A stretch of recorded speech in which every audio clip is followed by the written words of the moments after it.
কমিটিতে যারা জুলাই আন্দোলনে সম্পৃক্ততা ছিল না তাদেরকে এই কমিটিতে ইয়ে হয়েছে।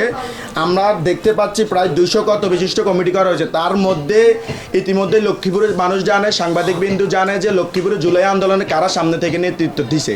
তাদেরকে বঞ্চিত করে তারা নতুন একটা দলের এজেন্ডা বাস্তবায়ন করার জন্য তাদেরকে দিয়ে কমিটি করা হয়েছে। একটি রাজনৈতিক সংগঠনের লোকেরা গুপ্তভাবে আগে ছাত্রলীগের ছত্র ছায়া ছিল, এখন বর্তমানে তারা সমন্বয়কের ছত্র ছায়া এসে রাজনৈতিক এজেন্ডা বাস্তবায়নের চেষ্টা করতেছে।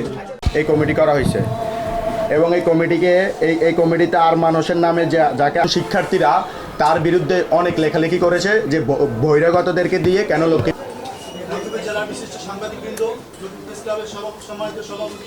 যুগ্ম হিসেবে এসে থাকতে পারে, যেহেতু এই আন্দোলনে তার অবদান আছে, আমরা সেটাকে সাধুবাদ জানাবো। শুধু আমি বলি এখানে কে পদত্যাগ করেছে, কে পদত্যাগ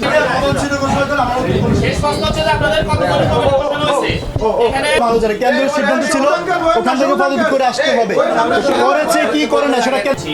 তো আপনারা কি এখন আমাদের একটা প্রশ্ন জানাচ্ছে কি পদের জন্য কি আন্দোলন করছেন? আহ্বায়ক হিসেবে আরমান হুসাইনকে রাখা হয়েছে।